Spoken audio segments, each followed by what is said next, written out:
कोणतीही शासकीय योजना फक्त कागदावरच उत्तम दिसते का हो? की तिचं खरं यश प्रत्यक्ष अंमलबजावणीनंतरच समजलं गेलं पाहिजे.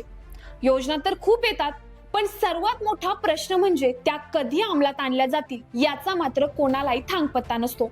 आणि यामध्ये आपल्या बळीराजाला वाट पाहण्याशिवाय पर्यायच नसतो. आणि शिवाय योजना चालू झाली असली तरी देखील ती आखून दिलेल्या चौकटीप्रमाणेच सुलभरित्या चालेल याचाही भरोसा नसतो. आणि त्यामुळेच विशेषतः शेतकऱ्यांसाठी केवळ घोषणा पुरेशा नाहीतच, वेळेत आणि पूर्ण न्याय मिळणं तेवढंच गरजेचं असतं. अशीच घटना घडलीये मालेगाव तालुक्यातील आपल्या मका उत्पादकांसोबत. नक्की काय प्रकरण आहे जाणून घेऊयात आजच्या महत्त्वपूर्ण व्हिडिओमधून.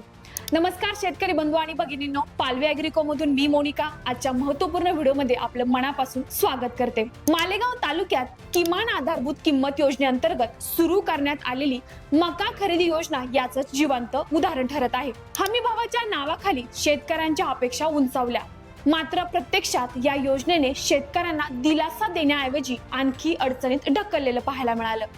लाखभर क्विंटलहून अधिक मका विक्रीसाठी नोंदणी झाली असताना देखील आतापर्यंत फक्त 4% खरेदी देखील न होणं ही बाब संपूर्ण व्यवस्थेच्या कार्यक्षमतेवर प्रश्नचिन्ह निर्माण करणारे आहे.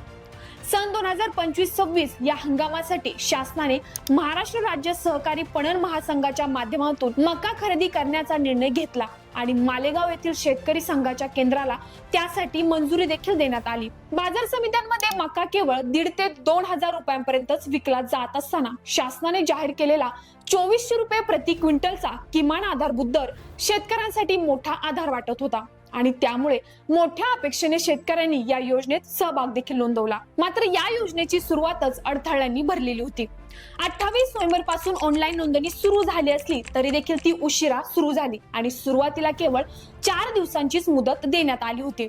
ग्रामीण भागातील इंटरनेट समस्या, तांत्रिक अडचणी, माहितीचा अभाव लक्षात न घेता दिलेली ही अल्प मुदत शेतकऱ्यांसाठी मोठी डोकेदुखी ठरली. त्यानंतर शेतकऱ्यांच्या दबावामुळे ही मुदत आधी 15 डिसेंबर पर्यंत आणि पुढे 31 जानेवारी पर्यंत वाढवण्यात आली. हेक्टरी 35 क्विंटल उत्पादन गृहीत धरून 7/12 उतार्यावरील पीक नोंदणीनुसार नोंदणी करण्यात आली आणि त्यानुसार सुमारे 2,000 शेतकऱ्यांनी जवळपास 1.25 लाख क्विंटल मका विक्रीसाठी नोंदणी केली. नोंदणी पूर्ण झाल्यानंतर प्रत्यक्ष खरेदी सुरू होण्यासाठी शेतकऱ्यांना अनेक दिवस वाट पाहावी लागली. अखेर 1 जानेवारी पासून मका खरेदीला सुरुवात झाली. मात्र पहिल्याच टप्प्यात पणन महासंघाकडून केवळ 2,000 क्विंटल खरेदीचे उद्दिष्ट देण्यात आलं. हे उद्दिष्ट 2 ते 3 दिवसांमध्ये देखील पूर्ण झालं. त्यानंतर 3 जानेवारी रोजी 2,500 क्विंटलचे उद्दिष्ट देण्यात आलं आणि तेही तितक्याच वेगानं पूर्ण झालं होतं. एवढ्या मोठ्या प्रमाणावर नोंदणी असताना देखील उद्दिष्ट इतकं अल्प ठेवणं ही बाब शेतकऱ्यांच्या समजण्यापलीकडचीच ठरली. सर्वात गंभीर बाब म्हणजे यानंतर गेल्या 8 दिवसांपासून खरेदीचे उद्दिष्ट वाढवण्यात आलेले नाही. उद्दिष्ट पूर्ण झालं हे कारण पुढे करत मका खरेदी थांबवण्यात आली आहे. परिणामी मका विक्रीसाठी नोंदणी केलेले शेतकरी आजही केंद्राच्या फेऱ्या मारत आहे. लाखभर क्विंटल नोंदणी असताना अवघ्या 4,500 ते 5,000 क्विंटल पर्यंत खरेदी होणं म्हणजे योजना शेतकऱ्यांसाठी नव्हे तर केवळ कागदोपत्री आकडे पूर्ण करण्यासाठीच राबवली जात आहे का, असा प्रश्न देखील उपस्थित होत आहे. हमी भावाच्या आशेवर बाजारात थांबलेला मका, वाढणारा साठवण खर्च, कर्जाची वाढती देणी आणि घर खर्चाचा ताण या सगळ्यांमध्येच मालेगाव मधील मका उत्पादक शेतकरी अडकून बसले आहेत.